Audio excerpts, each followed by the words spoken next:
Pues Egunon de hoy, nos encontramos ahora en la 11ª ya edición del seminario de NEDI. En esta ocasión van a ser los ponentes Aitor Erkoreka y Manuel Ruiz de Vergara y Álvaro Campos. La verdad es que nos ha salido un seminario con unas temáticas, vamos a decir, un poco similares, ¿no? Pero bueno, no por ello entiendo que menos enriquecedoras.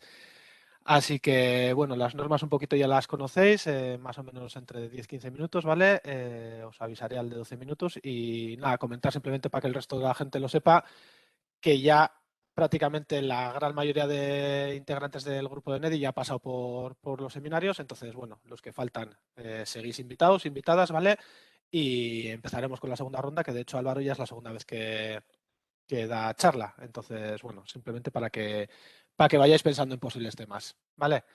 Y dicho esto, pues nada, Aitor, cuando quieras, pues tienes la palabra. Casco Coldo.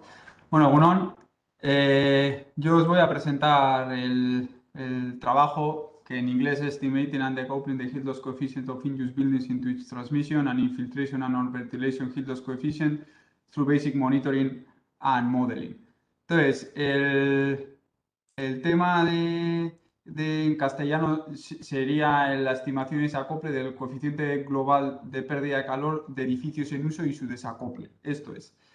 Bueno, yo voy a seguir este índice. Primero, un poco introducir la temática porque es importante lo que estamos investigando, los objetivos principales y luego el método de cómo se estimaría el coeficiente global de pérdida de calor de una edificación o HLC, que es como lo voy a llamar a partir de ahora, mediante datos experimentales de edificios en uso y cómo se desacoplaría para calcular lo que diríamos como el UA global de la envolvente del edificio y el coeficiente global de pérdidas de calor por infiltración y ventilación. Y luego os presentaré un caso de estudio en el que los hemos calculado dentro de la tesis doctoral de Irati Uriarte y dentro de la tesis doctoral de Catalina y dentro de los proyectos de investigación que hemos tenido con el Ministerio en los últimos 6 años y unas conclusiones. Entonces, ¿por qué nos interesa conocer el comportamiento real de la envolvente de un edificio basándonos en datos monitorizados de ese edificio? Esto es, realizando una serie de medidas in situ del consumo energético, de las condiciones de confort, de las condiciones ambientales. ¿Por qué sería interesante conocer el comportamiento de la envolvente del edificio? Porque todos sabemos que nosotros podemos diseñar y simular un edificio que queremos construir, ¿vale? Al diseñarlo vamos a tener una UA de diseño, porque conoceremos el valor de U, la transmitancia de todos los elementos, la transmitancia equivalente en los puentes térmicos, ventanas, muros, techos y demás. Conoceremos sus superficies y podremos calcular una UA de diseño de la envolvente del edificio. También tendremos unas infiltraciones de diseño y unos flujos de calor, unos flujos de ventilación de diseño, y entonces también podremos definir un coeficiente global de pérdidas de calor de diseño debido a infiltración y ventilación. Entonces tendremos estos valores de diseño, construiremos el edificio y luego veremos que cuando comparamos su consumo energético, el real, contra el predicho, veremos que habrá un performance gap o una diferencia entre consumos.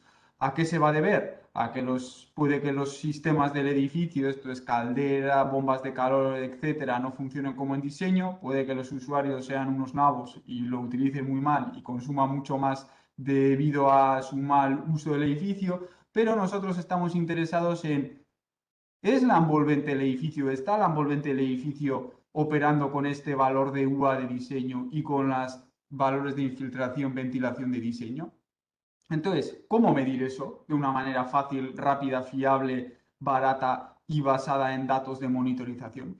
Pues entonces creemos que los Key Performance Indicators ideales serían el HLC, que el HLC es la suma del UA más el CV, ¿vale? Pero el medido, y si fuéramos capaces de una vez de estimar mediante monitorización y un método que hemos desarrollado, el HLC, para estimar el HLC también necesitaríamos estimar las ganancias solares en ese periodo en el que lo vamos a calcular y podríamos desacoplarlo en el valor de UA, esto es transmitancia del envolvente, y el CV, o digámoslo así, el coeficiente de pérdidas por infiltración más ventilación de este edificio. Estos serían los reales, ¿vale? Basados en datos monitorizados. Entonces, ¿cuál va a ser el objetivo de esta presentación? Pues presentaros el método que hemos desarrollado pues, en los últimos 6 años, que empezamos con la participación en el ANEX 58, ANEX 71 y luego hemos tenido dos proyectos del Plan Nacional en el que lo hemos desarrollado y 2 tesis doctorales también en las que hemos trabajado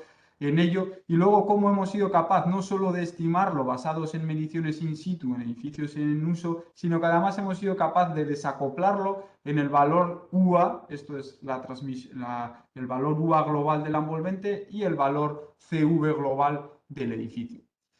¿En qué se basa el método? Bueno, pues en realidad se basa en un balance de energía de un edificio en uso en el que tendremos un envolvente que vamos a considerar que sería el volumen de control de nuestro sistema, a través del cual vamos a tener pérdidas por transmisión, pérdidas por infiltración, pérdidas por ventilación que podrían tener, digámoslo así, un recuperador de calor. Entonces vamos digámoslo así, desarrollando, ¿no? Las pérdidas de transmisión, UA por TI menos TOUT. Las pérdidas por infiltración sería el flujo volumétrico de infiltración por densidad del aire por el CP del aire por TI menos TOUT. Las pérdidas por ventilación serían el flujo volumétrico de ventilación por la densidad del aire por el CP del aire por TI menos TOUT por 1 menos el rendimiento del recuperador de calor. Entonces los vamos acoplando, las pérdidas por infiltración y por ventilación, y obtenemos esta ecuación que veis que tiene todo aquí el flujo volumétrico de infiltración, el flujo volumétrico de ventilación, el rendimiento del recuperador, la densidad del aire, el CP del aire y luego multiplicado por TI menos TOUT. Entonces a todo este pack que tenemos aquí le vamos a llamar el coeficiente de pérdidas de calor global por infiltración-ventilación. Al UA le llamamos UA y la suma de UA más el CV es lo que llamamos el HLC. ¿Y qué podemos medir en el edificio? Pues podemos medir cuánto calor se va o cuánta energía entra a través del envolvente en forma de electricidad, a través de batímetros. Podemos estimar cuánto calor metabólico generan los usuarios del edificio. Podemos medir cuánto calor aportamos al edificio mediante el sistema de ventilación. Podemos medir flujos de ventilación y temperaturas de entrada y salida del recuperador de calor. Podemos medir la temperatura interior, la temperatura exterior y también podemos medir la radiación solar y con ello hacer una estimación de las ganancias solares.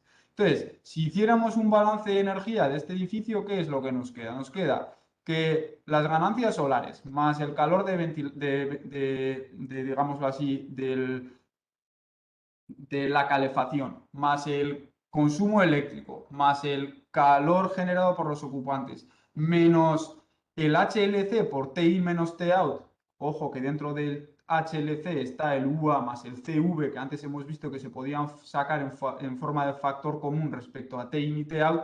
Si esto no está balanceado, ojo que estamos haciendo esta ecuación instantánea. En un instante, si no está balanceado las ganancias solares, el calor ganado por calefacción, las ganancias eléctricas, las ganancias metabólicas y las pérdidas a través de ventilación, infiltración y transmisión, en vatios, ¿qué es lo que vamos a tener? Un acumulamiento o un desacumulamiento de calor o de energía dentro de la masa del edificio con el tiempo. ¿Vale? ¿Qué pasa? Que esto no se puede medir. Y lo que queremos medir es el HLC. Si tenemos una ecuación y 2 incógnitas, pues estamos jodidos porque no vamos a poder sacarlo. Entonces, podemos medir TIN, podemos medir TOUT, podemos medir K-electricity, podemos medir K-occupancy o estimarlo con cierta precisión, podemos medir Q-heating, podemos medir la radiación solar y podemos conocer la apertura solar y estimarlo más o menos, ¿vale? Entonces, ¿dónde están las grandes incertidumbres? En estimar las ganancias solares y en estimar las ganancias de la ocupación. Entonces, fijaros aquí en este gráfico de aquí. Este gráfico de aquí es el edificio del rectorado en enero del 2015, en el que en el interior teníamos unos 20 grados, en el exterior teníamos la curva azul unos 4 grados y en rojo tenemos el calor aportado por el heating más el consumo eléctrico dentro de ese edificio. Y luego aquí abajo tenemos en esta curva, digámoslo así, naranja, las ganancias solares durante un periodo de 4 días en el que estos 3 días claramente se ve que eran días nublados en los que apenas había radiación directa. Esto es, eran nublados y únicamente había radiación difusa. Entonces, si integramos esta, digámoslo así, esta ecuación en un periodo que va de T1 a T2, en el que el nivel del edificio, el nivel térmico del edificio es similar, ¿qué ocurre en esa integral? Pues en esa integral lo que ocurre es que ese término de acumulación de energía entre dos puntos en el que el nivel térmico del edificio es similar sería cercano a cero. Entonces desaparece esa incógnita y podemos despejar HLC en función del calor total cedido por la calefacción, las ganancias internas metabólicas y eléctricas, las ganancias solares de este periodo de 3 días en los que solo hay radiación difusa y es similar en todas las orientaciones y se puede hacer una estimación bastante precisa, y además al ser frío y, digámoslo así, nublado, Tin menos Tout es cuando menos incertidumbre tiene. Esto es el método, lo que nos dice es busca periodos de 3 días en los que Tin menos Tout es 10 grados o mayor. Esto es mínimo y este término es máximo, ¿vale? Esto es el de las ganancias por calefacción, que son medibles con gran precisión. Y entonces así obtendríamos el HLC en periodos de al menos 72 horas. Y ya estaríamos contentos porque este HLC lo podemos comparar ¿contra quién? Contra el HLC de diseño. Es complejo cuando tenemos edificios con diferentes zonas térmicas, esto es, edificios multiplanta, en el que si aplicas el método en este volumen, en el floor 0,1, en el floor 0,2, en el floor 1,1, si las temperaturas interiores son diferentes, lo que va a ocurrir es que el HLC, al calcularlo como lo hemos planteado, también va a tener en cuenta dentro de él estos intercambios internos. Lo que hemos demostrado es que si calculas para el mismo periodo el HLC en estos tres volúmenes, ¿vale? Si lo sumas, en realidad la suma de los HLCs individuales de cada zona en la que hemos aplicado este balance de energía, al sumar esos tres HLCs hemos demostrado que en realidad se anulan estos intercambios de calor y te da el HLC, la suma de esos HLCs individuales de las zonas térmicas, te da con precisión el HLC del edificio, que es comparable con el de diseño. Y claro, ya tenemos el HLC medido. ¿Cómo lo desacoplamos? Pues fijaros, aquí tenemos una zona térmica del edificio del rectorado que luego os voy a presentar lunes, martes, miércoles, jueves, viernes, sábado y domingo. ¿Qué ocurre con la concentración de CO2? Aquí todavía no había sistema de ventilación, que cuando entra la gente a trabajar sube, sube, sube, sube, sube y, claro, sobre las 6 de la tarde empieza a decaer. Sobre las 6 de la tarde empieza a decaer.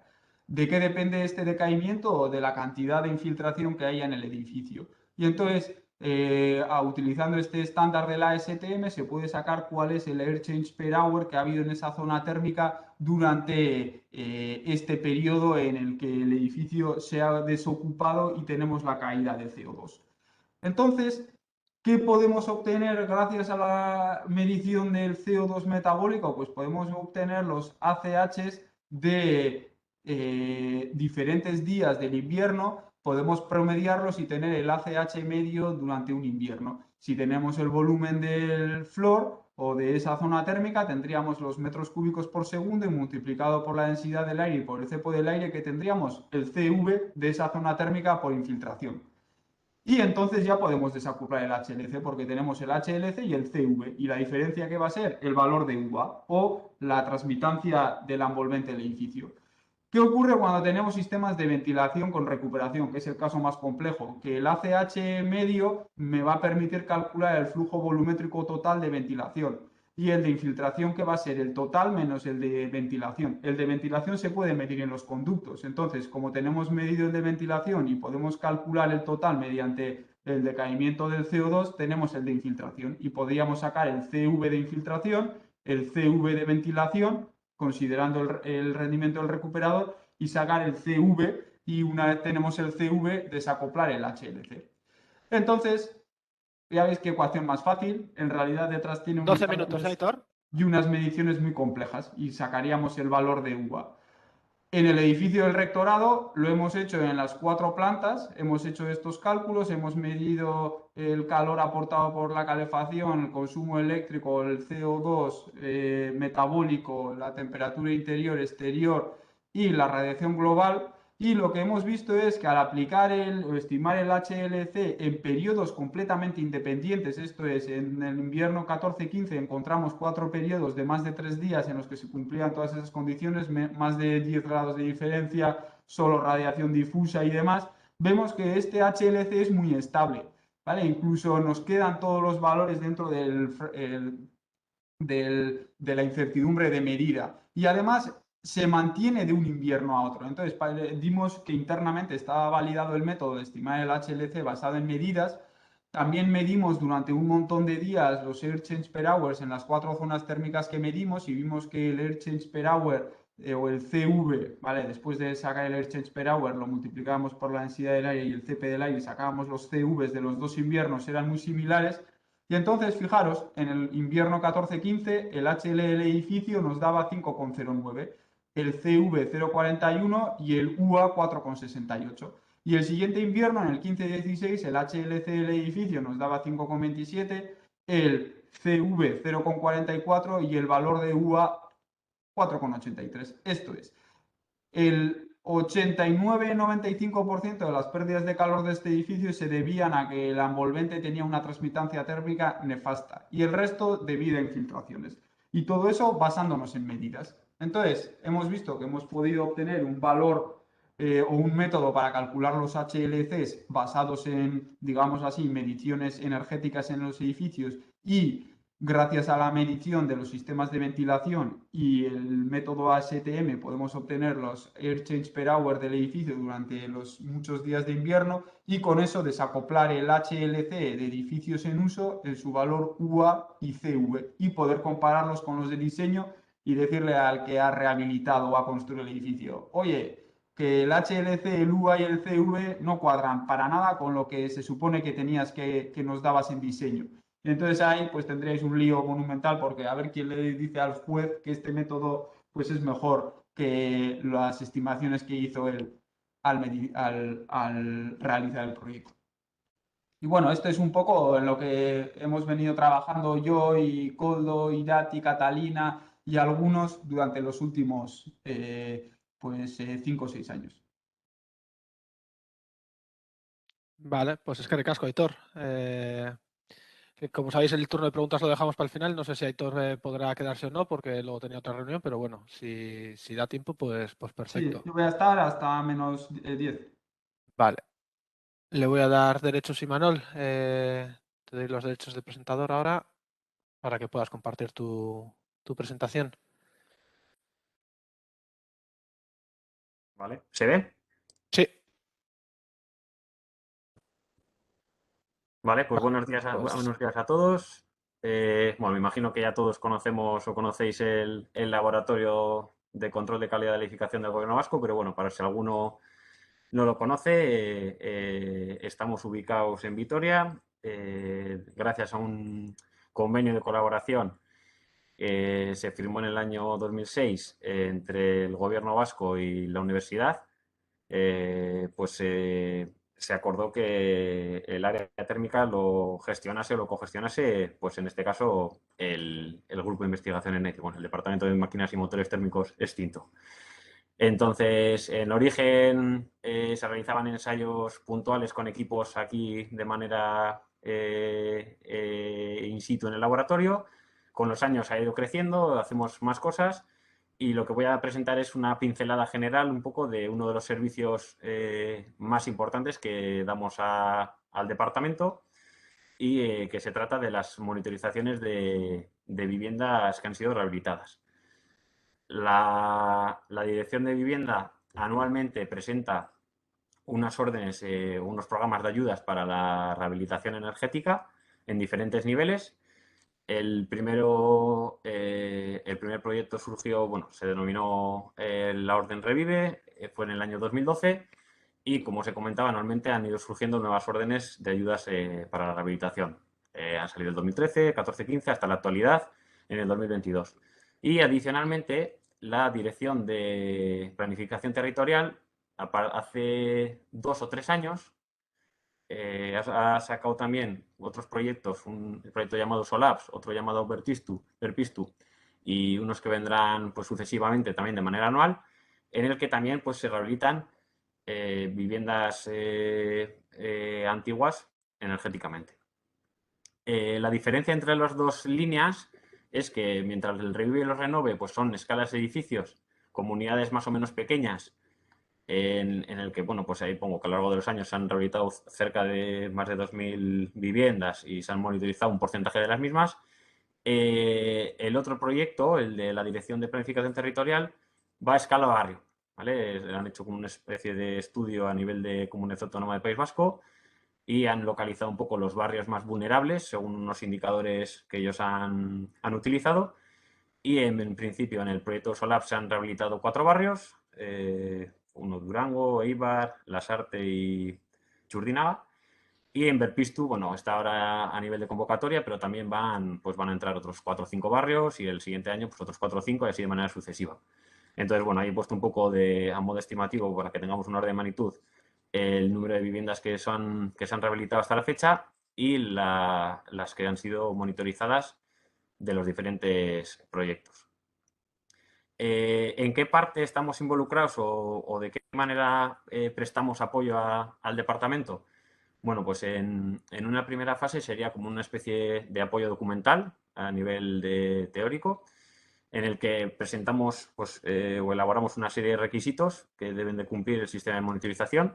Estos requisitos se incluyen en las órdenes sucesivas y en los proyectos de planificación territorial y básicamente se definen los parámetros que han de ser monitorizados, que es la temperatura interior, humedad relativa y consumo de calefacción. Adicionalmente, también en los últimos proyectos se monitoriza las concentraciones de CO2. Se determina el periodo de monitorización y se establece que sea 10-minutado y durante un periodo mínimo de 3 años. ¿Vale?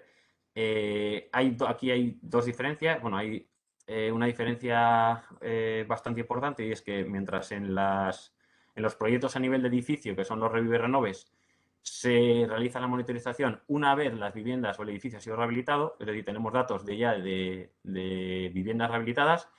En los proyectos a escala barrio, la monitorización empieza en el estado original, es decir, está 1 año y medio, 2 años monitorizando el estado original, se rehabilita el edificio y está otros 2 años monitorizando el edificio rehabilitado. Es decir, los proyectos a escala barrio tienen una duración mínima de 5 años. Luego, pues todos los datos que son monitorizados son recogidos en un servidor central.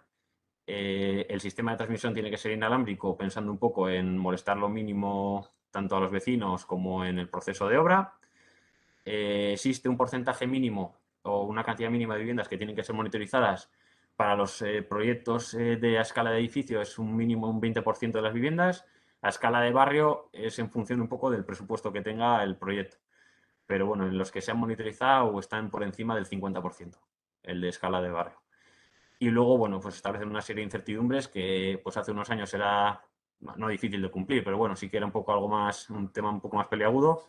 A día de hoy que cada vez hay más fabricantes y todo está más trillado, pues los equipos de mercado los cumplen, vamos, holgadamente. Luego se les aporta una tablita orientativa pues para seleccionar las viviendas que han de ser monitorizadas en función un poco de las plantas, de las orientaciones y de la superficie, siempre y cuando sea posible, porque esto es la teoría y es lo óptimo, pero la realidad es que algún vecino se niega, la vivienda que estaría bien monitorizar está siempre o está en periodos largos vacía porque se van de vacaciones, o justo coincide que está en alquiler y no inquilinos. Bueno, la casuística es variada, entonces, bueno, si se puede cumplir, genial. Si no, pues vamos al número mínimo a cumplir y la realidad es la que es. Y un pequeño esquemita pues para que se hagan una idea de cómo sería la red de monitorización. Una vez pasamos a nivel documental, nos mandan los proyectos, revisamos un poco sobre papel que la instalación tiene buena pinta, cumple los requisitos exigidos. Se hace una prueba antes de dar el ok de que ya la instalación se ha montado y funciona como una puesta en marcha. Aquí he puesto, bueno, pues un par de pantallazos de unas plataformas. Nos llegan datos de muchísimas plataformas. He intentado estandarizar un poco la recogida de datos, pero esto sí que se ha hecho pues de aquí hace 2 años. Antes, pues cada uno tenía sus plataformas, te enviaban en formatos diferentes, era un poco un lío, ¿no? Luego a la hora de tratar los datos, pues para homogeneizar toda la información, pues nos las veíamos y nos las deseábamos. Entonces, en este sentido, pues entramos, vemos que la cantidad de viviendas corresponde, o sea, que es la que tiene que ser, que hay lecturas que son coherentes, que se registran de manera continua y que nos podemos descargar esos datos luego para poder tratarlos. no siempre, bueno, la gran mayoría de los casos no siempre aciertan. Bueno, la primera no es favorable.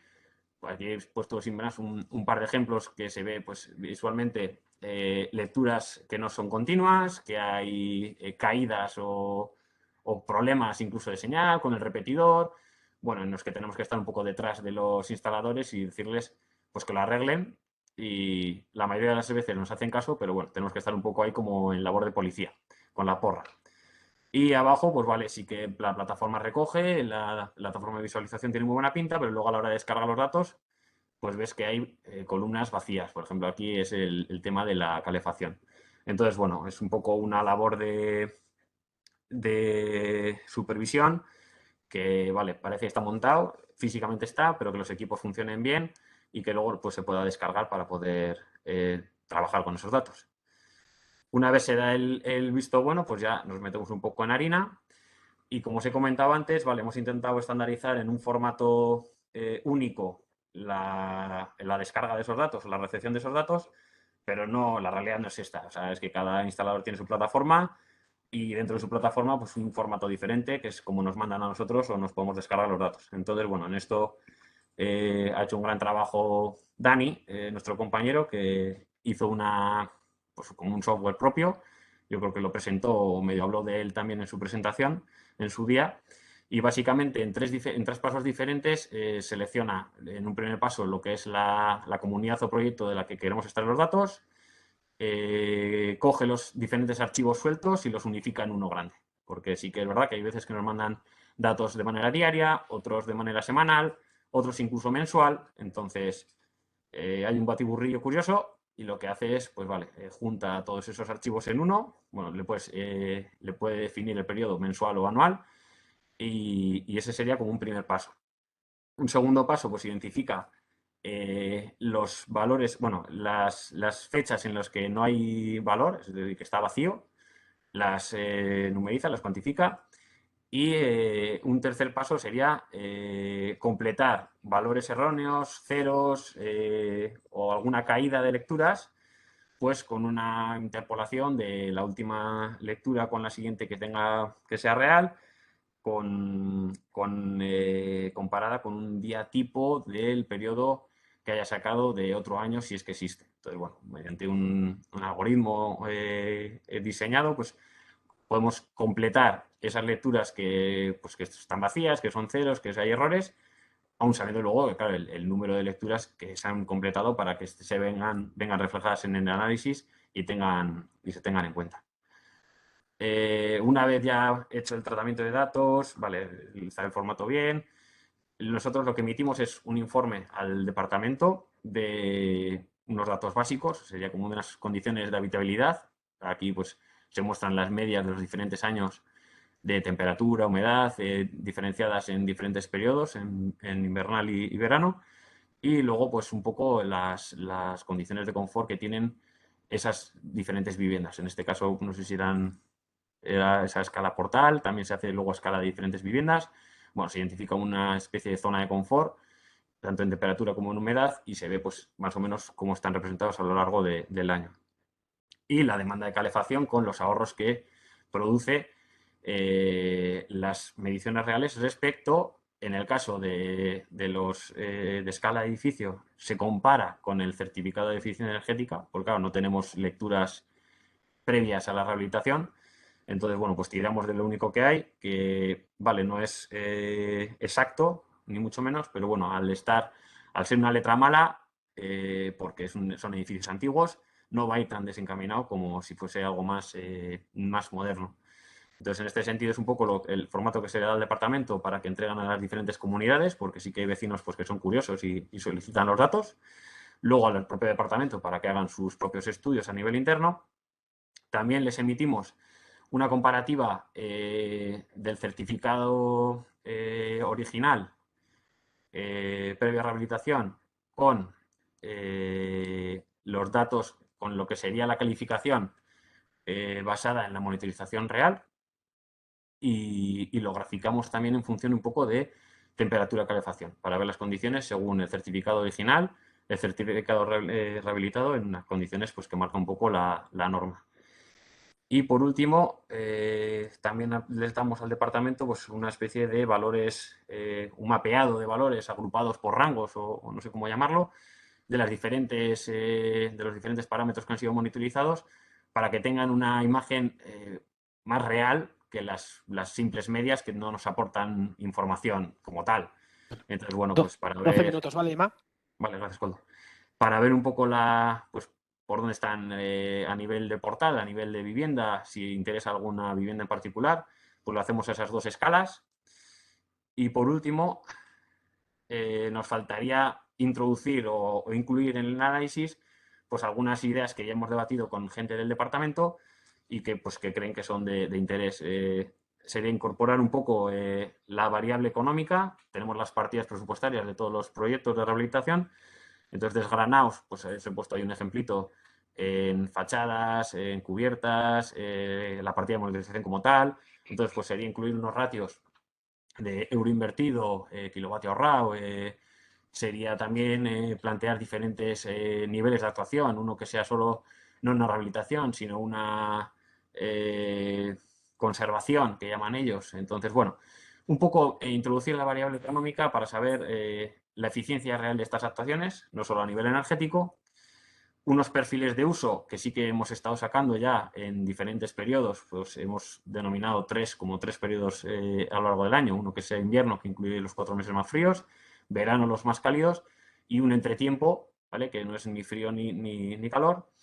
Y por último, unos indicadores clave de pobreza energética, pues que también está muy de moda y al departamento sí que le genera cierta preocupación. Y sería, pues, por ejemplo, no sé, contabilizar el número de horas nocturnas que no se alcanza un mínimo de temperatura, pues 16, 17 grados. Bueno, están por determinar, se puede hacer y aporta realmente información útil. Y ya para acabar, aparte de la monitorización, en los proyectos a escala barrio hacemos unas actuaciones complementarias que no tienen nada que ver, bueno, que no es únicamente monitorización, sino pues aprovechando un poco los equipos del laboratorio y nuestras capacidades, pues hacemos unas inspecciones termográficas antes y después, un nivel de infiltraciones con la puerta de ventilador y una resistencia in situ, pues para saber la resistencia de los cerramientos. Y este sería todo. Vale, pues es que Muchas casco, gracias. Manuel. Gracias. A ti. Vale, y ya para acabar con el seminario de hoy, pues Álvaro, te doy derechos de presentador. Voy. Bueno, comparto Ven. pantalla. ¿Se ve la pantalla? Ahora sí. Pues voy a por ello. Bueno, Vale. voy a hacer esta presentación que he titulado, pues bueno, evaluación de las soluciones coste óptimo de edificios de energía casi nula bajo el nuevo Código Técnico de la Edificación. Entonces es un trabajo que hizo principalmente Ane Goenaga cuando estuvo, digamos, contratada por el grupo en un periodo de unos meses. Hemos seguido, lo presentamos a un congreso internacional y ahora mismo está en proceso de evaluación en una revista, en la revista Energy. Entonces os voy a contar un poco en qué consistió esta investigación y cuáles son las principales conclusiones que se extrajeron. Bueno, voy a seguir este índice. Es un estudio que está basado en un edificio. Este edificio, además, lo desarrollamos con un TFG. Es un edificio que ya está construido en Ermua. En ese momento era simplemente un proyecto. Y a partir de este edificio, que tiene unas características que nos parecía interesante, pues hemos desarrollado una metodología pues, que nos ha permitido alcanzar los resultados que expondré pues, al final de la presentación. Este es el edificio. Bueno, esto es una infografía de su momento, que se había hecho como un renderizado, ¿de acuerdo? Está pues, localizado en el centro de Ermua. A poco que conozcáis la ciudad de Ermua, pues son ciudades, tanto Ermua como Eibar, muy encajonadas, sin grandes ganancias solares, y en este caso es un edificio cuya fachada principal, que es la que vemos aquí, da al norte. Podría incluso considerarse como un caso límite de pocas facultades como edificio de aprovechamiento solar. Entonces nos parecía interesante porque cualquier edificio que, analizado, ¿no?, bajo el régimen de calefacción, busque, ¿no?, un aprovechamiento de las ganancias solares, pues va a estar en una situación mejor que esta, ¿vale? Hemos analizado, este edificio está en la zona climática C, pero gran parte del ánimo de la investigación era colocarlo en diferentes ubicaciones, adaptarlo para ver qué consideraciones o qué conclusiones generales se podrían extraer del código técnico de la edificación, ver un poco cómo de fácil o de difícil pone las cosas y ver un poquito dónde está el margen de mejorar y de conseguir diseños, tanto en pasivas como en activas, más eficientes. Os voy a contar así en esta diapositiva muy brevemente cuál es la metodología. Una primera fase fue modelar la geometría, elegimos el software Design Builder para ello y se metieron los datos de proyecto, tanto del edificio, sino también el efecto que tenía pues ese, no sé cómo llamarlo, ¿no? Esa orografía urbana, no sé si el término existe, pero de lo que sería Ermua, ¿no? Edificios colindantes y también del entorno, por todo lo que implica en cuanto a sombras. La segunda fase, que sería un poco la configuración de los escenarios, contempla tanto medidas pasivas, medidas activas y también una evaluación del edificio en las 5 zonas climáticas peninsulares. Y finalmente una última fase de análisis de coste óptimo donde enfrentábamos los valores de consumo de energía primaria con el coste anualizado pues para un periodo, me parece que en este caso fue de 20 años. Os cuento un poquito más en detalle lo que serían las diferentes patas de la metodología. La primera fase, pues poco más que decir, que mostraros un poco una imagen más ampliada de lo que sería el modelo hecho en Design Builder. Decir que, bueno, voy a pasar a la siguiente diapositiva. La serie de medidas pasivas contempladas, partimos de un caso de referencia que es, para el caso de la ubicación en la zona C, en la que está en Ermua, los valores que venían en proyecto, obviamente cumplen el código técnico de la edificación, la última actualización, y sobre este punto planteamos como una serie de límites. Un límite que lo impone el valor mínimo de transmitancia térmica que impone el CTE para los diferentes componentes. La otra, las recomendaciones que incluye el CTE en su anexo E. Luego hemos tomado otro nivel un poquito más exigente, que sería aquellos valores que nos permiten conseguir un certificado B. Y por último, pues las exigencias que tiene el certificado Enerfit, digamos, del sello Passive House. Esto sería un poco lo que sería el punto de partida. Lo hemos adaptado para las diferentes zonas climáticas. Lo que os muestro aquí es para la zona C, pero lo mismo lo habríamos repartido para la A, la B, la D y la E. Esto en cuanto a medidas pasivas. En cuanto a medidas activas, pues hemos hecho una serie de escenarios. Voy a pasar muy por encima porque no tenemos mucho tiempo.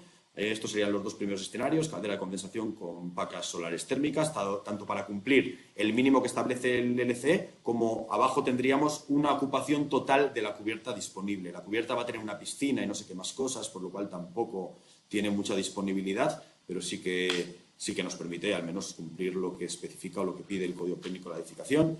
Y paso rápido, esto se me ha olvidado traducir. Aerotermia, geotermia, caldera de biomasa, calefacción con geotermia y el agua caliente con gas natural de condensación y colectores solares térmicos, calefacción con aerotermia y ACS con gas natural y colectores solares térmicos, calefacción con aerotermia, bueno, una serie de combinatorias, ¿vale? Si tenéis más interés, pues yo os puedo pasar el manuscrito y le echéis un vistazo. Más cosas. Y luego también la parte de la fotovoltaica, ¿no? Siempre que lo permita la solar térmica, porque algunos escenarios ya tienen solar térmica, por lo cual no quedaría mucho espacio para la fotovoltaica, pues hemos valorado la posibilidad de incluirla. Tanto con placas orientadas al sur, como con baldosas fotovoltaicas, ¿vale? Hemos analizado estos escenarios y de la combinatoria de todo esto nos han salido, voy al grano, ¿vale? 260 escenarios que, quitando aquellos escenarios imposibles, y escenarios imposibles son aquellos en los que, pues, por ejemplo, queremos meter placas solares térmicas y un 100% de la cubierta para fotovoltaica. Pues eso es imposible porque, pues, si vamos por un camino, pues dejamos el otro. Y luego también ocurría que algunas exigencias, por ejemplo, el mínimo que establece el CTE, ya el caso de referencia las cumplía, por lo cual también se eliminaban. En total, 179 casos por ubicación, ¿vale?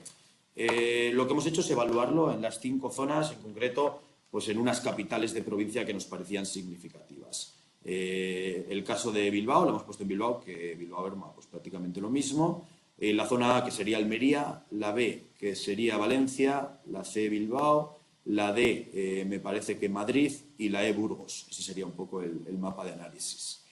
Y lo que hemos hecho es someter a los resultados que nos ofrece Design Builder, pues una evaluación de coste en base a, por un lado, lo que sería la inversión, tanto de las pasivas, que los hemos incluido por metro cuadrado, como las activas, que lo que hemos hecho es pegarnos un trabajo de ir una a una Pero además tener en cuenta una cosa, claro, Design Builder autodimensiona en función de las necesidades de calefacción, elige una caldera más grande o más pequeña. Pues hemos tenido que ir con cada uno de los escenarios, y esto es un trabajo, pues un curro que se pegó ANE, y yendo con la base de datos de precios que tiene el CIPE, pues sacando los precios uno a uno de cada uno de los escenarios. La forma de evaluar el indicador económico fue el EUAC, que se utiliza en el contexto del ANEX 75, donde también colaboramos, y sería un coste anualizado total de las medidas para un periodo de 10 años que tiene en cuenta inversión, coste agregado de combustibles y mantenimientos, un ratio de descuento y un periodo de análisis, ¿no? Que hemos considerado de 20 años, aunque hay que tener en cuenta que la inversión está prorrateada para ese periodo. Es decir, si hay equipos que tienen una vida útil de 30 años, lo que se hace es imputar la parte amortizable a ese periodo. Me puedo relajar, veo que voy bastante bien de tiempo, así que voy a dedicarle un poco más de tiempo al tema de los resultados. Lo que hay aquí es para Bilbao, para la zona C, y lo que hemos hecho es plasmar todos los casos posibles en este mapa. Esta es una gráfica de coste óptimo donde representamos cada uno de los casos, enfrentamos el consumo de energía primaria no renovable en el eje X y el coste anualizado para ese periodo de 20 años. Lo primero que tenemos que ver es que prácticamente todos los diseños, por el hecho de cumplir el código técnico, es decir, por cumplir lo que dice el HE1, pues ya cumplen de facto el límite de consumo de energía primaria no renovable que tendríamos en este diagrama, y en el siguiente, pues todavía con más motivo. Aquí tendríamos el consumo de energía primaria total, que también viene limitado por el HE0. Entonces, digamos que ya podemos sacar una conclusión que el código técnico no es muy ambicioso en cuanto a instalaciones, puesto que cumpliendo la parte relativa a las partes pasivas, aislamiento y demás, pues ya prácticamente podemos instalar cualquier cosa. Ojo, también cumpliendo el resto de cosas que dice el código técnico. Es decir, tienes que poner algún tipo de fuente de energía renovable térmica y tienes que cumplir pues, una serie de especificaciones, ¿vale? O sea que, en cierta manera, aquí solo estamos viendo el papel adicional que sobre la base del código técnico pueden jugar las instalaciones. Vuelvo a esta gráfica, ¿vale? ¿Qué es lo que hay que identificar? Pues los puntos interesantes son, por un lado, este punto de aquí, esto es el coste óptimo, es aquel que nos ofrece el mínimo consumo de energía primaria, no renovable en este caso, con el mínimo coste. Lo que vemos es que el coste es negativo. Esto quiere decir que al de 20 años ya se ha recuperado esa inversión y hay un beneficio. Un gran papel en esto lo juega la fotovoltaica, como veremos luego. Pero hay que identificar que el caso de coste óptimo, aquí tenemos prácticamente, bueno, no lo sé de memoria ahora, pero son bombas de calor con fotovoltaica. Bombas de calor tanto aerotérmicas, que creo que es en aerotermia es en rojo, como geotérmica como en doradito, ¿vale? Y si queremos ir ya a zonas un poco de un poquito menos, económicamente menos interesantes, pero ambientalmente o a nivel de consumo de energía primaria todavía con menores, pues ya tendríamos que ir a otro tipo de soluciones que luego vamos a resumir en un... Álvaro, ¿vale? ¿Sí? Se te ha ido el audio un segundo. Luego lo vamos a ver en un cuadro, el resumen, pero bueno, podríamos dedicarnos muchísimo tiempo a entrar en esto, pero no tenemos más tiempo y para eso está también el artículo, ¿vale? Entonces, quedémonos con estos dos puntos. Esto en cuanto a energía primaria no renovable y en cuanto a energía primaria total, pues la situación es prácticamente la misma, ¿vale? Cambia la forma y lo que quiero que veamos es, primero, que podemos en 20 años ganar dinero, por decirlo de alguna manera, recuperar la inversión y tener beneficios, sobre todo por el papel de la fotovoltaica. Y segundo, que es relativamente fácil, si cogemos consumo de energía primaria no renovable, meternos en edificios que son prosumidores. Pero esto tiene trampa porque, como bien sabemos, el código técnico prácticamente no tiene en cuenta los consumos de electricidad del edificio. Cada uno en su casa pues puede consumir lo que le dé la gana siempre que cumpla, pues bueno, que los equipos cumplen las normativas de ecodiseño o las que toquen. Entonces, claro, sí que ocurre aquí un tema preocupante, que parece que no hay ningún espacio regulativo que pueda poner algún tipo de límite al consumo eléctrico de los hogares. Podríamos llegar a un momento en el que cualquier medida marginal de mejora de la eficiencia energética y de reducción del consumo de calefacción pues fuese totalmente despreciable frente a unos consumos eléctricos en los hogares que no tienen ningún tipo de límite. Y ahí la normativa no llega. No sé si por un lado pues porque no se ha atrevido y porque entiendo que es un tema bastante polémico, ¿no? El poder decir a la gente lo que consuma en el ámbito privado. Pero bueno, serían cosas en las que si no hacemos eso realmente hemos tocado techo con el tema de la eficiencia energética en edificios y lo demás se nos queda fuera. No voy a entrar mucho más en detalle, salvo en este diagrama resumen. Tenemos las diferentes zonas y aquí he puesto lo que sería el coste óptimo, el punto que está más hacia abajo, ¿vale? Y el coste mínimo, que sería aquel que está más a la izquierda y más hacia abajo, ¿vale? A Almería, B Valencia, C Bilbao, D Madrid, E Burgos. Lo que vemos es que prácticamente las medidas ESM serían medidas pasivas, pues incluso en los climas, digamos, más cálidos, como puede ser Valencia, directamente te dicen, cumpliendo el código técnico, no inviertas más porque no hace falta. Y luego lo que sí que vemos es que según vamos a climas más severos, sí que empieza a interesar, ¿no?, mejorar la medida. Cada uno de estos valores se corresponde con los valores que mostré en una de las tablas del principio. En cuanto a sistemas, ESS, Energy Supply Systems... 12 minutos, ¿eh?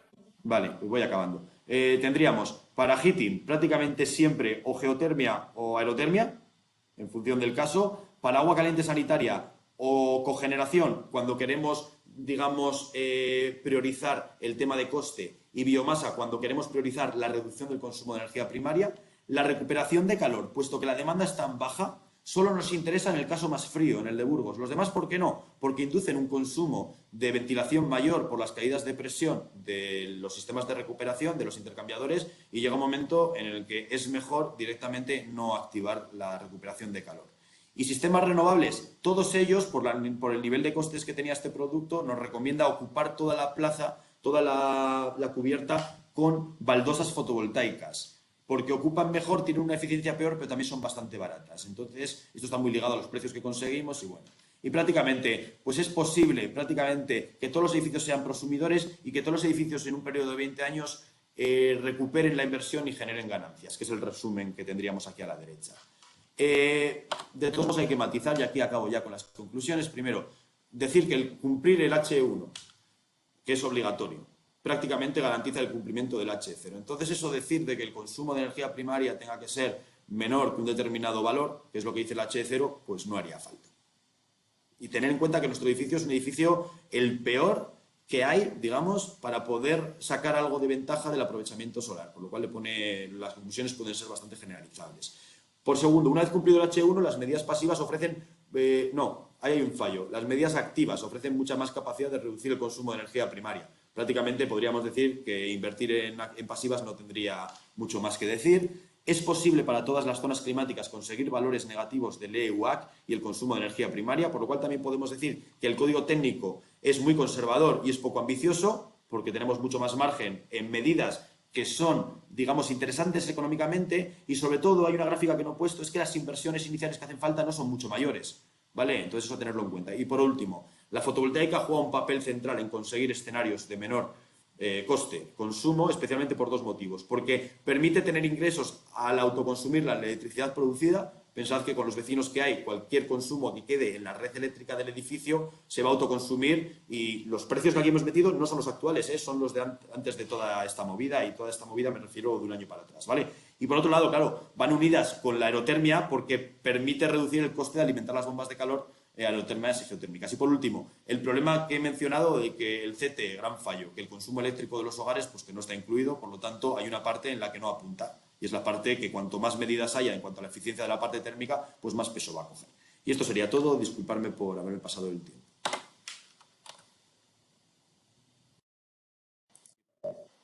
Pues eskerrik asko a ti también, Álvaro, por la exposición.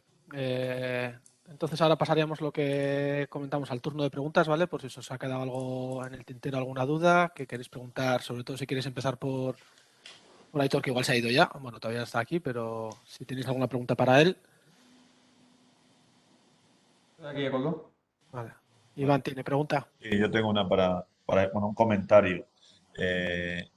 Desde el punto de vista de comparación, al final el HLC lo determinas para un edificio en vatios Kelvin o kilovatios Kelvin, pero claro, el problema que subyace ahí es que está la componente de la superficie de envolvente. Entonces, desde el punto de vista de caracterización, un valor de 300 no nos dice gran cosa si no sabemos cómo es el edificio o las dimensiones, ¿no? ¿No sería, digamos, una vez evaluado de esa manera, dar la información por unidad de metro cuadrado de envolvente. Hombre, poder se podría, pero la idea del HLC es compararlo con el HLC de diseño. Entonces, en el HLC de diseño también está metida cuál es el área total del edificio. Entonces, si el Ya. edificio es muy grande, aunque sea muy bueno, pues igual tiene un HLC de 5.000 vatios Kelvin. Y si te da, cuando lo mides, 7.000 vatios Kelvin, sabes que está mal. Si te da 4.000 vatios Kelvin, dices, joder, pues funciona mejor que lo diseñado. Pero 4.000 vatios Kelvin, según lo que tú dices, dices, joder, pues ese es un valor malo. Pero el tema es con qué te comparas. Y lo que te tienes que comparar es contra el HLC de diseño del edificio completo. Ya, si vas por el performance gap, está claro. Pensando, por ejemplo, en usar ese parámetro como medida experimental de verificación de el comportamiento real de una medida de rehabilitación y demás, pues al final de cara, pues no sé, estoy pensando en ayudas, ¿eh? Es decir, oye, pues conseguir, bien sea por estanqueidad o que nos has demostrado que el mayor peso era por el edificio antes, Sí, por pero la porque era envolvente. una caca ese, ¿eh? Porque el edificio, la envolvente era malísima. Sí, sí, bueno, un diseño, joder, con unos puentes térmicos bestiales. Pero bueno, el, el tema podría ser a futuro usar el HLC con unas medidas relativamente, vamos a decir, sencillas, ¿no? Y comparando un poco lo que se está haciendo, que ha comentado Imanol, con lo que requiere el método, se podría plantear usar el HLC como criterio a la hora de dar unas ayudas, etcétera. Entonces, creo que al final dar el valor en metros cuadrados, que no es más que una transmitancia global ponderada de toda la envolvente, es como más visual. Visual. Eso es. Eso es. Pero bueno, sin más, es un comentario porque casualidad ayer en el proyecto en Arcas tenemos que establecer unas clases y entonces ahí sí no es tanto la comparación con el edificio eh, en teórico de diseño, sino decir, bueno, este edificio y otro edificio, ¿cuánta puntuación le doy a cada uno? Entonces nosotros ahí sí que iremos por unidad de área. Pero Vale. sería mejor por unidad de área de suelo útil del edificio, no unidad de área de la envolvente, ¿eh? Porque entonces podrías comparar con consumo vatio metro cuadrado de... O sea, no, yo si tuviese que hacerlo contra el metro cuadrado, lo haría contra el metro cuadrado útil del edificio que queda dentro de esa envolvente. Sí, en principio la idea va por ahí, porque como tenemos consumo real específico por unidad de suelo, pues lo haremos por ahí. Bueno, sin más. Vale, Vale, te dejo. Juan Mari tenía una pregunta. Sí, y yo estaba eso, quería comentar ese mismo tema que jo, me ha encantado. Las tres presentaciones me han gustado un montón, son temas que me gustan. Eso, para Aitor, lo que dice Iván, yo sí que creo que se podrían hacer ese indicador, como tú dices, por metro cuadrado de útil, de espacio útil, digamos, en el proyecto y en el certificado, lo que tengan.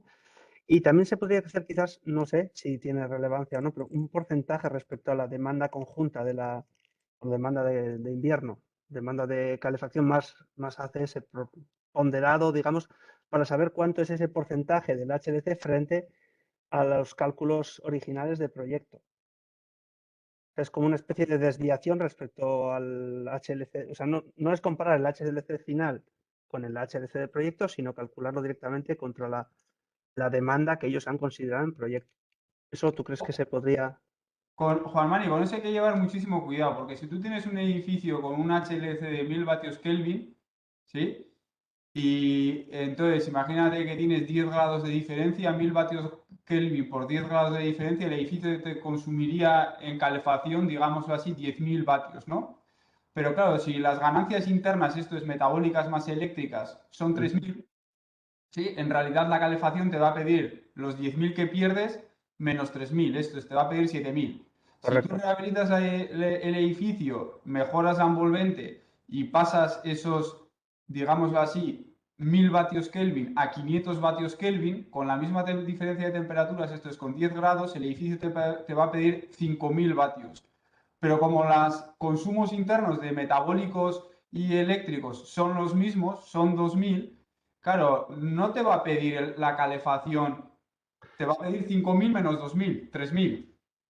no te pide la mitad, ya ves, ¿no? Te pide menos de la mitad, porque hay una parte constante que en realidad te reduce a la demanda de calefacción. Entonces, con eso hay que llevar mucho cuidado porque un 50% de reducción en el HLC no implica un 50% de reducción en el consumo de calefacción, sino que es menos. Incluso se puede hacer cero.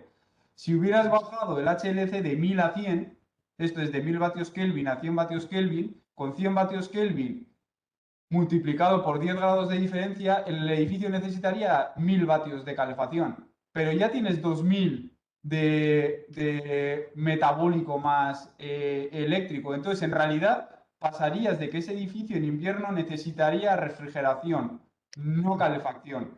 Entonces, la reducción del HLC no es directamente proporcional a la reducción de calefacción, sino que puede ser que incluso te pases de aislar y te pases a que necesites refrigeración. Sí, no, completamente de acuerdo, sí. O sea, y de hecho en edificios terciarios esa es la complejidad, ¿no? Que no es comparable, porque depende del tipo de horario, tipo de intensidad de uso, ocupación, tal. Pero a nivel de cálculos, sí que cuando se diseña el edificio, se diseña se descuentan ciertas cargas internas para la calefacción y se activan para la refrigeración, ¿no? Por aquello de que consideras, ¿no? Pero que sí que en teoría el proyecto, cuando se calcula, esa demanda de calefacción no se calcula con el edificio vacío. Una cosa es que tú el dimensionado del equipo lo hagas, pero el cálculo de la demanda se hace en uso. Entonces, en teoría, sí que debería acompañar bastante parecido el SHLC con un cálculo de demanda bien hecho, porque se consideran las cargas internas y se consideran el uso y se considera, en teoría, ¿no? Si consideras la reducción del HLC teniendo en cuenta las cargas en uso, siempre lo que te va a pasar es que te va a implicar la reducción de un 50% del HLC, te va a implicar un 60, un 70 o un 80% de reducción de calefacción, pero eso lo tienes que calcular caso por caso, teniendo en cuenta las ganancias internas de cada caso. Sí. Vale. Bueno, yo eso, lo que me refería un poco era la reflexión de comparar ese HLC con el valor declarado en el certificado, que es el que llega a la administración y es el que se fiscaliza, por así decirlo. Y yo creo que eso, sí, como hemos dicho antes, si se hiciera por metro cuadrado, obviamente no es proporcional, o sea, el HLC anterior y posterior a las rehabilitaciones no coincide con las demandas de antes y después 100%, pero creo que podría dar información útil a nivel de indicadores o algo así. Y ya está, ese era el comentario. Eskerrik asko. Vale, entonces Aitor, no sé si tienes para una más o te tienes que ir. No, me piro. Pues nada, pues no te la hacemos. Zaindu danok. Agur. Venga, va, agur. El casco. Vale, no sé si hay más preguntas ahora para Imanol y para Álvaro. Bueno, yo tenía una cosa más para Álvaro, pero si alguien más quiere hablar, me pregunte primero. Tira. Venga, nada, rápido. El tema de la ventilación, que es algo que tenemos muchas peleas aquí con Visesa, con Alokabide, con promotores particulares, desde el laboratorio, quiero decir. Efectivamente, a nivel energético, muchas veces la ventilación doble flujo con recuperación de calor, pues no es costo optimal, por así decirlo. No es costo optimal porque estamos teniendo, o sea, el coste de uno y de otro no es que digas solo que baja el consumo eléctrico a la mitad, que sí, que también, sino que el coste de inversión en un caso son unos extractores que valen igual 200 euros por vivienda y en el de simple flujo, en la extracción, digamos, en cocinas y baños, comparado contra uno de doble flujo que igual estamos hablando de unos 5.000 euros por vivienda. Entonces, ese salto de inversión no lo recuperas en la vida.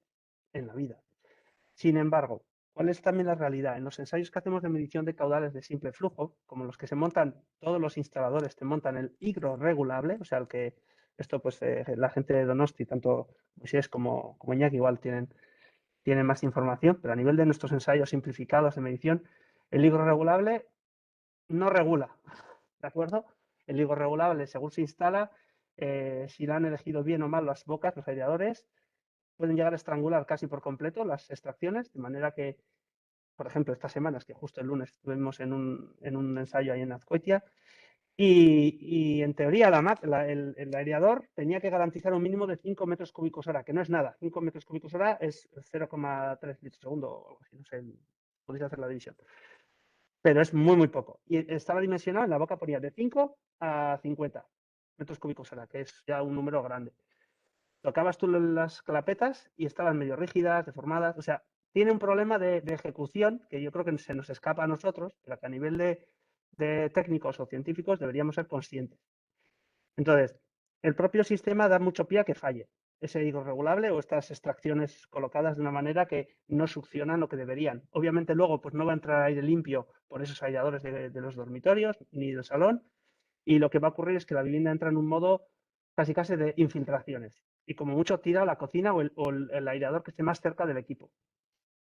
Porque el equipo regula y por presión baja el caudal y ya está, no pasa nada. O eso está quemándose. Entonces, quiero decir, todo esto como resumen, que a nivel de las ventilaciones, por mucho que nuestros estudios a nivel teórico den esta conclusión y a nivel económico puedan dar que no son costo optimal, deberíamos ser quizás más sensibles, creo yo, a que estos edificios rehabilitados con un uso convencional que podemos hacer todos en casa de una ventilación muy rara, muy ocasional, nos vamos a encontrar con problemas de calidad de aire, problemas de incluso condensaciones en algunos puntos térmicos mal resueltos, entonces que no son culpa de la ventilación directamente, ni son culpa igual del diseñador, ni del calculista, pero que el resultado es el que es. Entonces, eso, igual es porque a nivel de sensibilidad este estudio se centra en la energía y es así, pero yo creo que deberíamos eso, tener en cuenta que en las rehabilitaciones especialmente, cuando se aumenta la estanquidad, se cambian ventanas, se hace todo más estanco, la ventilación simple flujo tiende a fallar muchísimo. ¿Vale? Entonces eso es un poco lo que quería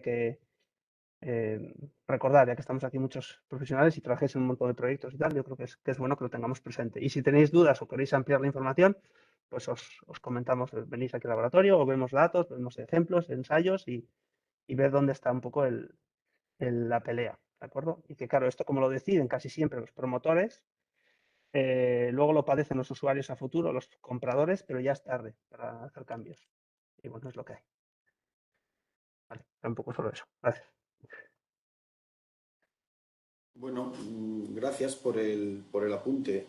Yo quizás, claro, esto lo entiendo más como un criterio cualitativo que viene un poco de tener una experiencia de cómo estos equipos, cuando los instalas y se ponen a operar, pues qué rendimiento dan. Que digamos que va un poco en contra o no cumple las especificaciones que te da el fabricante. Entonces entiendo que, claro, desde un punto de vista de nuestra investigación, que sí que toma, de alguna manera, el principio operativo de las distintas soluciones, pues no sabría de qué manera se podría incluir. Desde luego eso no hace que la información no sea valiosa y entiendo que esto al final se resuelve de manera en la que si tú, por incluir estos sistemas que no están dando el rendimiento que se espera, va a afectar, pues lo que dices, tanto al rendimiento energético, sino también a la salud del edificio, pues habrá que incluirlo pues como un aspecto, digamos, por parte del promotor o de quien sea, como un aspecto, digamos, de una restricción cualitativa que lo que hace es no considerar ninguna solución que no incorpore un sistema que cumpla con las especificaciones que te da el código técnico. O sea, que es valioso, lo que pasa es que sí que es cierto que yo ahora mismo con esta información, incluso si pudiese hacer alguna modificación en el artículo, teniendo en cuenta cuál es el objetivo de este artículo, tampoco vería cómo meterlas y prácticamente decir, bueno, esto que sepáis que es lo mejor, pero realmente que no funciona. Entonces, claro, entiendo que es casi más interesante esta información que se pueda compartir con las marcas o con los fabricantes que están poniendo en marcha esto, más que nada para que provean de un producto que cumpla las especificaciones, que yo creo que es el mínimo minimorum que le podemos pedir a un fabricante de cualquier cosa. Pero muchas gracias, Juan Mari, con esto, por resumir, que simplemente estaba haciendo mi apunte un poco desde la parte que nos toca. Dani, ¿tienes la palabra? Se me oye, ¿no? Sí. Sí. Sí. Bueno, una pregunta era para Hitor, la dejo ahí colgando. Una es un poco la viabilidad, era para Hitor eso, la viabilidad o la aplicabilidad de la metodología a la hora de luego de utilizarlo a nivel real. Porque creo que hay que tener bastante medido bastantes cosas en las viviendas, porque es viviendas en conjunto. Es decir, bueno, si fuera un unifamiliar, vale, pero quiero decir que hay que tener bastantes mediciones para sacar esos coeficientes. No sé, ostras, es muy, o sea, es muy potente, es un estudio un análisis muy concienzudo, muy Aitor, pero hasta no sé la viabilidad o eso para llevarlo a cabo en otros lugares, es decir, hacer esas viviendas, es decir, tener tantos sensores como para tener todo bien cuidado. No sé, era una pregunta y no sé si igual no es para tanto o no es para tan poco o si sería útil más allá de lo que han hecho, ¿no? O sea, Sí. no sé hasta qué punto se va para allá, pero bueno, la dejo En colgando. principio, una de las ideas de, bueno, sino que, porque estas preguntas las va a contestar mejor Irati, sino que lo comente ella, pero una de las ideas del planteamiento de estos estudios es realmente desarrollar una metodología con medidas que a priori ya se hacen o se deben de hacer en las viviendas. Entonces, esa es un poquito Vale, la idea. O sea, no es no, añadir más sensores, eso es, ¿no? sino, bueno, Catalina también que está metida en esto, va a levantar la mano, ahora lo dice, pero sino aprovechar realmente los sensores existentes Vale. para poder llevar a cabo esta metodología. Entonces, Catalina, no sé si quieres Bien. decir algo, ya sé que ha levantado Iván la mano, pero como supongo que será para contestar esto. Sí, justo estoy trabajando en esta parte de la monitorización porque el siguiente paso es ver con el edificio que tenemos monitorizado en Vitoria cuál es el número mínimo de sensores que se necesitarían para reducir la incertidumbre de la estimación del HLC y qué características técnicas debe tener estos sensores, porque pues hemos encontrado que, por ejemplo, incluso en función de donde se localicen los sensores, puede haber una gran incertidumbre de medida de algunas de las variables. Por ejemplo, de momento, en cuanto a las variables de la temperatura interior, pues se tienen incertidumbres importantes. Entonces, dentro de la tesis doctoral, si tenéis acceso a ella, uno de los estudios que hice es saber la localización de los sensores y el número mínimo de sensores. Entonces, el siguiente paso es eso, optar por una monitorización que sea económicamente viable y que permita tener niveles de estimaciones de HLS fiables, porque lo que se está planteando pues a nivel europeo y a futuro es eso, utilizar el HLS como un indicador para los futuros certificados energéticos de las viviendas y que ese certificado de energético sea, digamos, en uso, en donde el usuario, el uso que dé el usuario, el comportamiento del usuario tenga un peso importante en ese certificado. Entonces, pues justo ahora mismo es en lo que estamos trabajando. Irati, no sé si vas a añadir algo a esto. Sí, bueno, no, solo iba también a decir que lo que tú has comentado, ¿no? Que al final se cuenta con que la mayoría de estas variables se miden actualmente en las viviendas, pues las temperaturas interiores o el consumo de calefacción o de electricidad, pues en los edificios que se construyen ahora normalmente se saben. Entonces, contando con eso, pues sería fácil aplicar este método. Y bueno, eso lo que ha comentado también Catalina, que bueno, intentando reducir un poco también el mínimo de variables que se necesitaría pues para obtener un valor de Hildos coeficient lo más exacto posible. Vale, vale, vale. No, no, sí ya me queda más, o sea, se me hace más cercano y se me hace Sí. más claro la idea. Vale, vale. Vale. Iván. No, básicamente también por responderle que en el proyecto Arcas hemos ido a una cantidad de sensores, casi diría yo, mínimo minimorum, y lo vamos a testar no solo por nuestra parte, que podemos estar, digamos, más concienciados o más familiarizados con todo esto, sino que los otros socios del proyecto hay alguno, entre comillas, bastante gañán, con lo cual será la prueba de fuego. A ver qué sacan de sus viviendas y veremos realmente la robustez. Nosotros lo que hemos planteado, que son 126 viviendas, obviamente no podemos monitorizar todas, hemos hecho una preselección de viviendas intentando coger eh, los extremos dentro de la calidad de la envolvente, en el sentido de la más desfavorable o la más óptima en cuanto a ubicación de la vivienda y luego también con un prefiltro de teniendo los datos de consumos previos de que sea un perfil de usuario, vamos a decir, normal, ¿no? Para evitar que una componente de usuario te desvirtúe mucho el valor. Vale, vale. Luego también, Bueno, todo esto venía un poco por lo mismo, por lo relacionado con un poco las monitorizaciones que se han hecho con Renove Revive, que cuando se propusieron los sensores que se ponían, pues eso sí que es mínimo minimorum, es decir, temperatura, humedad y calefacción cuando se puede. Y bueno, pues muchas veces nos pillamos los dedos en qué indicadores podemos dar y qué no podemos dar. No es un poco iba un poco relacionado con eso. Y otra preguntita era un poco para Álvaro, sin más, que es un poco que me ha chocado en los resultados que la geotermia entre dentro de todo esto, cuando sabemos que pues la inversión es súper fuerte. Es cierto que la eficiencia no tiene competencia, pero joder, que entre dentro no sé, simplemente si tienes alguna anotación, o sea, un poco por darle un poco más de luz a eso. No sé, es que me ha chocado muchísimo el tema de la geotermia, nada más.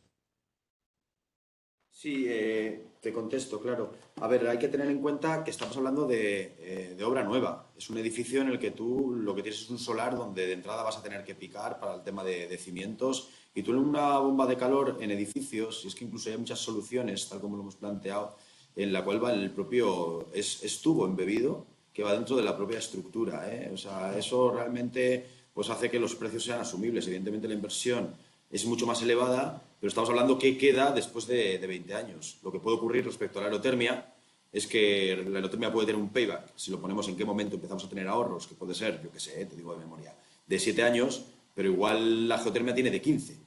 Pero es que a partir de ese 15 años, en 5 años, con esas eficiencias, con ese COP que puede pasar, pues yo qué sé, de 2,5 a 4,5, pues ya es que el ahorro anual es elevado.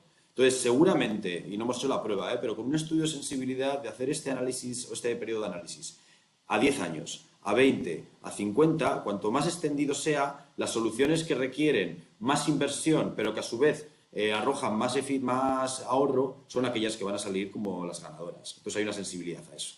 La respuesta sería esa. Hay que tener en cuenta que estoy cogiendo 20 años en el cual evidentemente hay soluciones que el primer año pues te has quedado pues en ropa interior, pero dentro de 20 años pues tienes un ban, ¿no?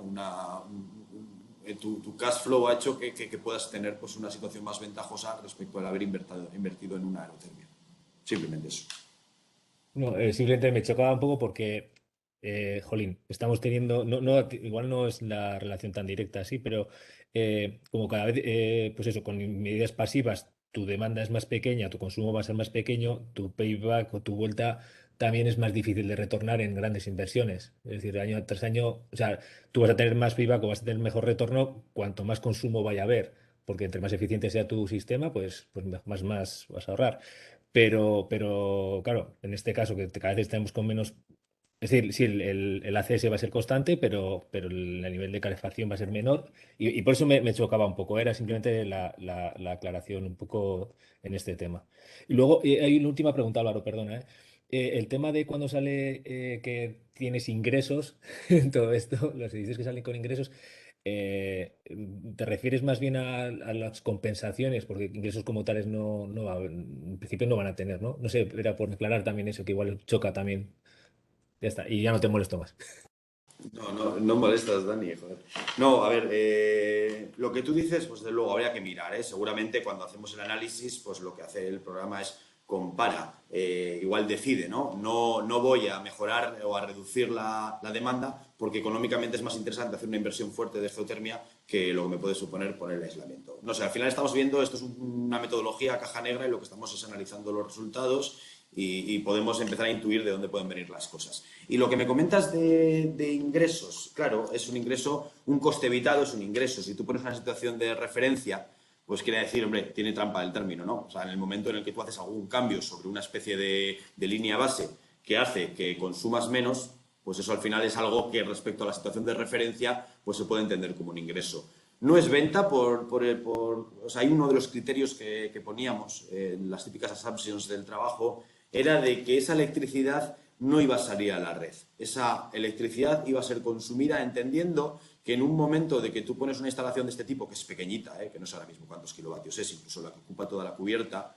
estamos hablando de que en el propio planteamiento del edificio, una parte de esa instalación fotovoltaica correspondería, pues utilizando el mecanismo del autoconsumo colectivo, a cada una de las viviendas. Entonces, lo que estamos suponiendo es que o una u otra va a hacer consumo de esa electricidad en el caso de excedentes, entendiendo que excedentes puede haber cuando, por ejemplo, las luces, los consumos de la posible ventilación, el ascensor no sea suficiente. Entonces es un criterio.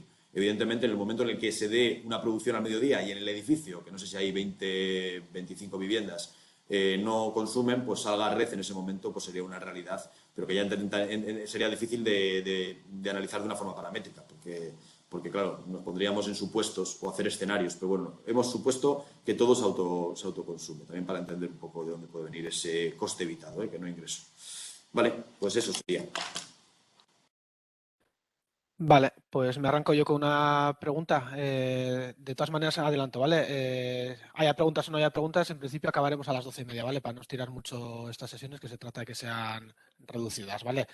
Entonces, mi pregunta en este caso sería para Imanol, que va un poquito dirigida a, ya que es un trabajo que hacéis para el departamento, realmente el objetivo del departamento, ¿cuál es? He visto que detrás de todo esto hay un trabajo descomunal, sobre todo en la parte de tratamiento de datos, de ordenar diferentes herramientas informáticas, los outputs que os dan y demás. Y luego llegáis a una serie de resultados que son bastante gráficos, bastante visuales, pero lo que ha dicho Dani, ¿no? Que igual podéis tener dificultades a la hora de localizar ciertos indicadores que luego facilitarían la interpretación de estos datos. Entonces, mi pregunta es esa, ¿eh? ¿El departamento qué es lo que busca con todo esto? Sí, a ver, es buena pregunta, Coldo? A ver, hasta hace un par de años, la verdad es que simplemente, como quien dice, es cumplir el expediente. Pues había unas ayudas para unas rehabilitaciones, un requisito era la monitorización y pues emitían el informe, ya que a los vecinos se les molestaba, entre comillas, instalándoles esa monitorización. A raíz de tener ya reuniones, pues un poco con los técnicos del propio departamento, el objetivo de esas reuniones era, vale, darle utilidad a este tratamiento de datos, visibilización, concienciación. Entonces, a raíz de ello, pues sí que se les dijo, estudiad a nivel interno un poco qué os podría interesar a nivel de departamento para el futuro y nosotros lo introducimos a nivel de indicadores, conclusiones y demás. Es un poco la patita que he puesto esa de próximos pasos que ya se está haciendo, por ejemplo, el análisis económico. Pues a nivel de departamento sí que les interesa saber, acotar qué soluciones de rehabilitación serían más eficientes en función un poco de qué zonas climáticas, volumen de edificio o viviendas a rehabilitar. O sea, un poco el interés económico lo tienen, pero vamos, que lo hemos tenido que suscitar también un poco nosotros diciéndoles que piensen y que se lancen un poquito más que simplemente tener informes por cumplir el expediente y tener contentos a las comunidades o a los inquilinos, sino pues que sea un poco más práctico, ya que tenemos información de sobra, vamos, material para aburrir, como bien dices. Entonces, en ese sentido, pues yo creo que van abriendo un poco más los ojos, están más receptivos un poco también a nuestros planteamientos e ideas y yo creo que sí que les será pues, de bastante más utilidad que hasta la fecha. Vale. Vale, otra preguntilla era muy concreta, que antes no me queda bien con el dato que has hablado de, o sea, en edificios has hablado que mínimo se monitoriza un 20% de viviendas y a nivel de barrio has hablado 50% de edificios o No, de viviendas de totales. vivienda total. Vale, vale. Sí, sí. Vale, vale. Pero bueno, es también, esos proyectos son un poco particulares porque requieren de la participación un poco de cada comunidad. Entonces están supeditadas a un presupuesto general y pues entran un X número de comunidades, a mayor número de comunidades, pues menor presupuesto les queda pues también para la partida de monitorización. Pero en principio de los 4 que hicieron ya y de los que van a hacer ahora, o sea, más de un 50% de las viviendas que han sido rehabilitadas van a ser monitorizadas. Vale, vale. Por eso te digo, que es bastante, mucha información y muchos datos. Sí, Entonces, sí, sí. O sea, sí, hay que, para tener un orden de magnitud, este nuevo proyecto, hemos visto el Ausolabs, era el original, que tenía 4 barrios. Este Verpistu se manejan más de 2.000 viviendas rehabilitadas. Vamos, ahí es donde entran eso. Lanzo la pelota por hoy para el grupo de investigación, donde salen nuevas líneas de investigación para todo el manejo de tratamiento de datos, Big Data, Machine Learning, lo que sea, para poder gestionar todo esto, que al final es muy complicado. Dani lo celebra, ¿no? A ver si te metes en ello entonces de cabeza. así le liberamos a Dani. Efectivamente, bueno, que es algo en lo que vamos a tener que entrar, ¿no? Entonces, lo dicho, también el día que recibamos ayuda, si veis que hay necesidad de algún curso para formarnos en este tipo de cosas y demás, yo creo que es algo en lo que tenemos que entrar sí o sí. Entonces, bueno, pues ahí lanzo la pelota. Genial. Tenía más preguntas para Álvaro, que se nos ha escapado, joder, tenemos 3 ponentes, se nos han escapado 2, pues... pero bueno, como apunte para que quede aquí recogido con lo que ha dicho Dani, en los resultados también que ha habido una cosa que me ha sorprendido y en este caso lo que me ha sorprendido es que salgan diferentes instalaciones para domestic hot water y para calefacción. O sea, eso es algo que me ha sorprendido, el hecho de diversificar instalaciones cuando una misma instalación te podría dar las dos, evidentemente con peores rendimientos, pero bueno, duplicar instalación me ha parecido algo curioso. Y no sé si hay algo más que comentar por ahí. Juan Mari. Sí, Bueno, Coldo, perdón, Catalina, sí. sí, yo estoy trabajando, yo estoy trabajando en temas de Big Data y bueno, con los trabajos que he estado haciendo de la tesis y ahora con la monitorización de Victoria, pues si alguien necesita alguna información sobre eso y alguna herramienta para el manejo de estos datos, pues yo le puedo echar una mano. Pues eso. O sea, que en paralelo en la investigación estamos trabajando todo el tema del Big Data. Lo que estaría bien, por ejemplo, Catalina, es siguiente seminario, pues mira, ya tienes un tema sobre el que tratar. Entonces, para eso utilizamos esta herramienta. Vale. Lo miraré, aunque es más un curso, ¿no? De software y demás. Pero bueno, sí, Sí, pero se trata de dar lo ideas. Ya os digo, que en este seminario no se trata de entrar en tecnicismo, sino de lanzar ideas, abrir líneas, facilitar información a otros compañeros y compañeras para eso, para facilitarnos la vida y el trabajo. De acuerdo, pues lo miro y a ver si para la próxima seminario os preparo algo. Catalina, sé dónde vives. Es que ricasco. Vale. Vale, no sé si vas a decir algo, Juan María, así brevemente, para ir acabando.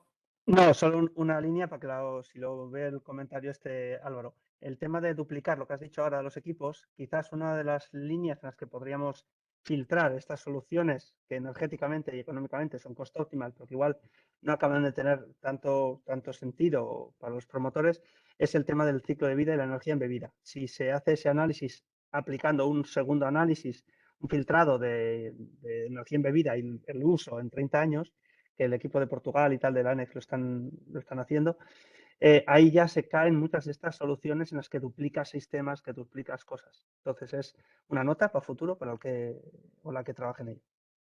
Incluso detallando sistemas individuales y centralizados, ¿no? En todo ello, que igual algo que ahí queda. Exactamente. Vale, pues si os parece vamos a ir acabando, ya hemos llegado a la hora y media, que yo es el límite que me gusta ponerme para estos seminarios, entonces simplemente como ya he dicho que hemos empezado con la segunda ronda, que espero que no tenga que estar yo detrás vuestro para que venga, dame un tema y dame un tema y dame un tema, sino que seáis vosotros lo que os vayáis presentando, oye Coldo, que para el próximo seminario presento esto, ¿vale? Así que dicho esto, doy por finalizada la grabación y hasta la siguiente edición. Vale, venga, un saludo. Es que ricasco.